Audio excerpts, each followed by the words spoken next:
a Ghanaian businessman called Mr. Kofi Amoah, popularly known as Citizen Kofi, and he has urged African tech companies to develop their own Twitter platform because the company has fired all its staff in Ghana, which was the home of the company's only office on the African continent.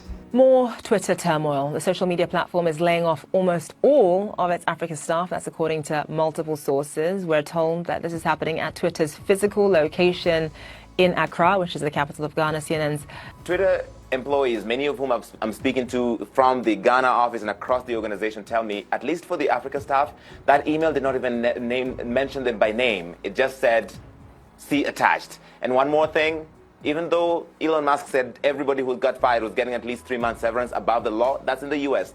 Those in the Africa office didn't get a next steps or if they're going to get any severance at all, which some lawyers in Ghana are now pointing out could be in violation of Ghanaian employment law. Zain.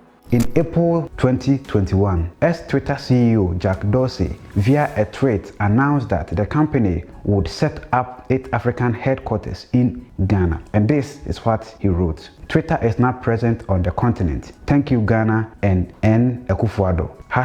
#Twitter Ghana. On April 14, 2022, billionaire Elon Musk began the acquisition of the social media company Twitter for $44 billion.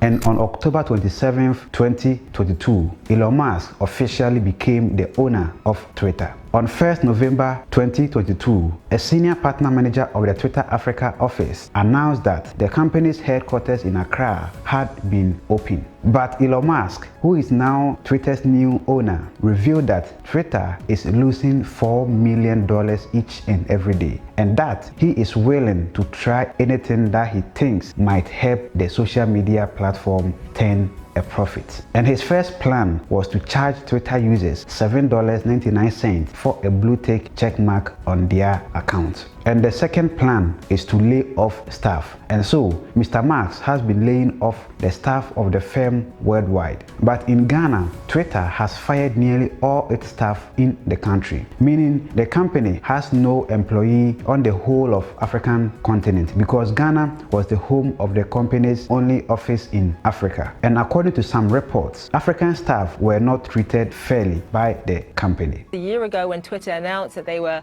as part of their growth strategy, they were setting up shop in Africa. They chose Ghana because they wanted a vibrant, sort of stable democracy. Now, all of those hopes and dreams seem to be coming to an end. Just walk us through what you know so far.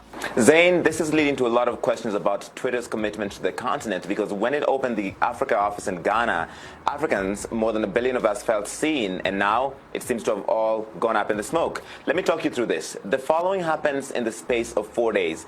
On Tuesday, after working remotely for about a year, Twitter's African staff in Ghana finally opened the physical location. On Friday morning, they were locked out of their email accounts and their work laptop stopped working. They then received email notifications on their personal email accounts that they were getting terminated. Let me read a part of this email from the Director of People Services at Twitter's Dublin office in Ireland. It says in part that the company is reorganizing its operations as a result of a need to reduce costs. It is with regret that we're writing to inform you that your employment is terminating as a result of this exercise. Your last day of employment will be 4th December 2022.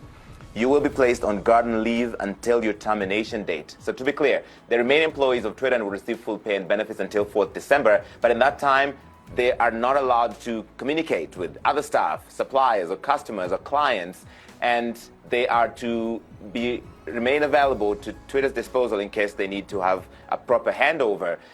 Twitter employees, many of whom I'm speaking to from the Ghana office and across the organization, tell me, at least for the Africa staff, that email did not even mention them by name. It just said, "See attached." And one more thing, even though Elon Musk said everybody who got fired was getting at least 3 months severance above the law, that's in the US.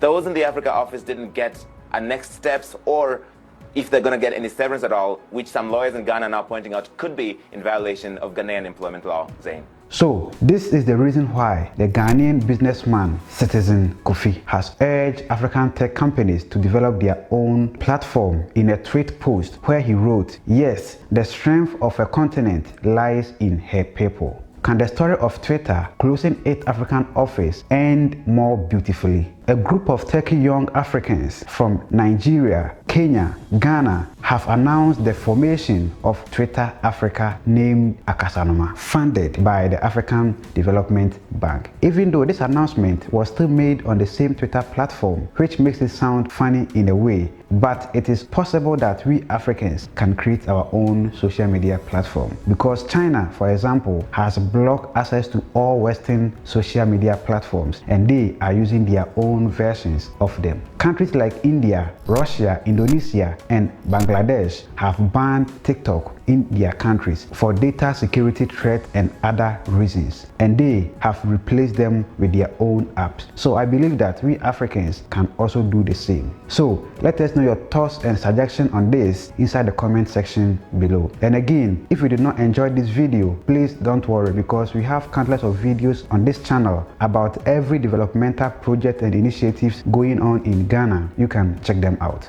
Thank you very much for watching. My name is Sharif Haruna. Please subscribe, like, have a joyful life, and see you in our next video. Mackerel.